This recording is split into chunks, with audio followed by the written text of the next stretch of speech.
Bismillahirrahmanirrahim. Assalamualaikum warahmatullahi wabarakatuh. Alhamdulillahirabbil alamin. Allahumma shalli ala sayyidina Muhammad wa ala ali sayyidina Muhammad. Amma ba'du. Fala haula wala quwwata illa billahil aliyyil azim. Nabi Muhammad sallallahu alaihi wasallam adalah seorang yang diutus oleh Allah Subhanahu wa taala, ditugaskan untuk berdakwah di muka bumi ini. Beliau sallallahu alaihi wasallam diberikan bekal oleh Allah Subhanahu wa taala dengan sifat-sifat yang luar biasa. Di antara salah satu sifatnya adalah sifat yang beliau ini adalah orang yang tidak memiliki kekurangan dari segi apapun. Dari segi fisik, dari segi ucapan, dari segi perbuatan, dari segi akhlak, sempurna luar biasa. Pertanyaannya, dengan segala kelebihan yang dimiliki oleh Nabi, dengan segala keutamaan yang dimiliki oleh Nabi, dengan segala apapun yang dimiliki oleh Nabi, apakah kemudian dakwahnya lancar-lancar saja? Apakah kemudian masyarakat langsung berbondong-bondong menerima Nabi? Jawabannya tidak. Jalan dakwah bukan jalan yang mudah. Jalan dakwah bukan jalan dakwah yang enak tidur, enak makan, enak kemudian tinggal menyampaikan ilmu orang kemudian berbondong-bondong. Tidak seperti itu. Sejak zaman dahulu, orang-orang yang berdakwah akan mendapatkan ujian yang begitu luar biasa dari lingkungannya. Tapi dia punya satu hal. Apa itu? Yaitu kemantapan hati. Sebagaimana kita lihat di dalam kisah-kisah yang dikisahkan oleh Allah Subhanahu wa taala di dalam Al-Qur'anul Karim. Sebagaimana dalam ayat Asy-Syu'ara ayat yang nomor 57 sampai beberapa ayat selanjutnya diterangkan bahwa Allah Subhanahu wa taala mengutus Nabi Musa alaihissalam kepada Raja Fir'aun. Di mana kita tahu Raja Fir'aun itu adalah raja yang kekuasaannya mutlak melebihi presiden. Kalau presiden masih mungkin diturunkan oleh MPR, tapi kalau raja mutlak kekuasaannya, kekuasaan absolut.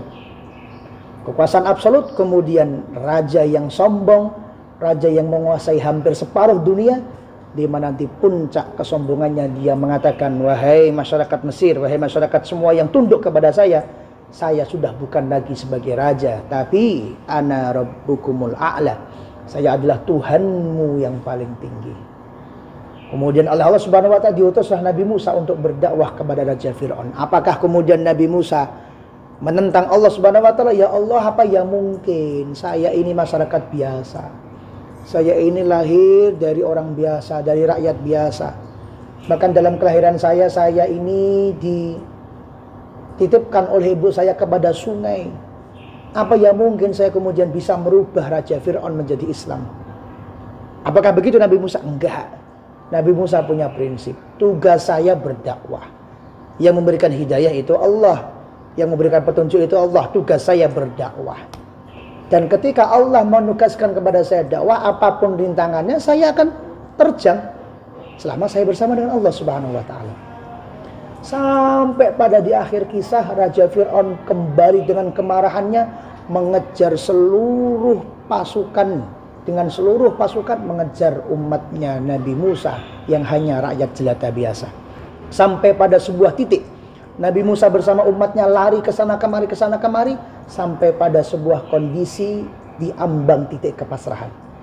Di depan adalah laut yang kemudian jauh sekali pulaunya untuk diseberangi, tidak mungkin berenang, apalagi ada anak-anak kecil dan orang-orang tua. Di belakang ada Raja Fir'aun yang siap menangkap dengan segala macam bala tentaranya. Kalau kita hidup di tengah itu, mungkin kita sudah pilih untuk mengikuti Raja Fir'aun. Mungkin kita tidak jadi mengikuti kebenaran. Kenapa? Karena ancamannya begitu nyata.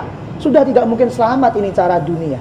Hitung-hitungan mata tidak mungkin selamat. Depan laut, belakang Raja Fir'aun siap untuk menangkap diri kita. Maka ketika falamma tara al-jam'an, ketika dua kelompok tersebut saling melihat, yang kelompoknya Raja Fir'aun melihat itu kelompoknya Nabi Musa sudah dipucuk, sudah tidak ada jalan keluar lagi, depannya sudah laut, gak mungkin dia menyeberangi laut. Ketika saling-saling melihat, qala ashabu Musa, rakyatnya Nabi Musa kemudian mengatakan kepada Nabi Musa, wahai Nabi Musa, inna lamudrakun, kita pasti tertangkap. Gimana tidak? Depan laut, belakang Raja Fir'aun. Inna lamudrakun, kita pasti tertangkap. Tapi ini Nabi Musa, Nabi yang dikatakan Allah Subhanahu wa taala sebagai ulul azmi, sebagai menempati nabi yang lebih mulia di antara 25 nabi yang lainnya, yang memiliki keteguhan hati, yang memiliki keyakinan yang mantap kepada Allah. Ketok moto akan ketangkap. Tapi Nabi Musa mengatakan, qala kalla, tidak mungkin tertangkap. Saat itu Nabi Musa tidak tahu suruh ngapa. Saat itu Nabi Musa tidak tahu bagaimana solusinya. Yang beliau tahu, depan itu laut, belakang itu Raja Fir'aun. Tapi kemudian beliau menenangkan kepada umatnya, wahai masyarakatku, wahai umatku, wahai jamaahku, saya mengajak kalian begini, ini bukan kok kalian saya suruh memusuhi Raja Fir'aun, bukan. Tapi ini adalah perintah dari Allah Subhanahu wa Ta'ala. Setahu saya, yang menjadi keyakinan saya, ketika kita sudah melaksanakan perintah Allah, apapun rintangannya, inna ma'iyya rabbi, kita ini bersama dengan Allah. Sayahdin, dan pasti akan diberikan petunjuk oleh Allah Subhanahu wa Ta'ala. Inilah keyakinan seorang muslim. Inilah keyakinan ahli sunnah wal jamaah. Inilah keyakinan orang yang punya di dalam hatinya Allah Subhanahu wa Ta'ala. Perintahnya Allah laksanakan, jangan dilanggar. Ada rintangan sana sini, ada gangguan sana sini, yaitulah dakwah. Siapa bilang dakwah itu mudah? Siapa bilang memegang agama Nabi itu mudah? Tidak. Tapi yang dijanjikan oleh Allah Subhanahu wa Ta'ala, sebagaimana ucapan Nabi Musa, kalau kita bersama dengan Allah, sayahdin, maka kita tidak akan dicelakakan oleh Allah, pasti diberikan solusi oleh Allah. Di ayat selanjutnya, fa'auhayna ila Musa, maka kemudian diambang keputusasaan tersebut, Allah Subhanahu wa Ta'ala mewahyukan kepada Nabi Musa alaihissalatu wassalam, alidrib bi asaqal bahr, wahai Nabi Musa, kamu saya bekali tongkat, idrib bi asaqal bahr, pukulkanlah tongkat tersebut kepada laut, fang falaqah, maka yang terjadi adalah laut tersebut terbelah, sehingga Nabi Musa bersama dengan umatnya bisa melalui jalan tersebut dan terbebas dari kejaran Raja Fir'aun. Dan akhirnya ketika Raja Fir'aun itu mengikuti Nabi Musa untuk menyeberang lautan, kemudian tongkat tersebut dipukulkan lagi ke laut, dan laut kembali menyatu, dan Fir'aun serta bala tentaranya ditenggelamkan oleh Allah Subhanahu wa Ta'ala.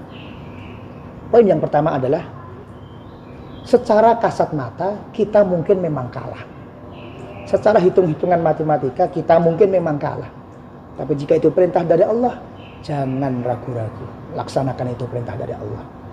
Tentu dengan pengetahuan, tentu dengan pemahaman, tentu dengan arahan dari para guru-guru kita. Selama kita mencari rezeki yang halal, jangan tergiur dengan rezeki yang haram. Selama kita sudah berjalan pada manhaj yang benar, jangan tergiur, jangan terpengaruh dengan manhaj-manhaj yang sesat. Yang kedua, mungkin Allah Subhanahu wa Ta'ala membiarkan kita atau mengarahkan kita untuk menuju kepada titik keputusasaan. Kenapa? Karena titik keputusasaan ini merupakan ujian dari Allah Subhanahu wa Ta'ala. Apakah kamu tetap beriman kepada Allah atau mengalihkan imanmu kepada selain Allah Subhanahu wa Ta'ala? Dan apabila kita tetap mengalihkan iman kita tetap kepada Allah, tidak mengalihkan kepada siapapun, maka yakin dan pasti Allah Subhanahu wa Ta'ala akan memberikan petunjuk kepada diri kita dan akan memberikan solusi kepada masalah-masalah kita, sebagaimana yang terjadi pada diri Nabi Musa alaihissalatu wassalam. Semoga dapat dijadikan pelajaran dan semoga kita diberikan kedudukan iman Allah Subhanahu wa Ta'ala, dan semoga senantiasa langkah kita dibersamai oleh Allah Subhanahu wa Ta'ala. Amin ya rabbal alamin. Assalamualaikum warahmatullahi wabarakatuh.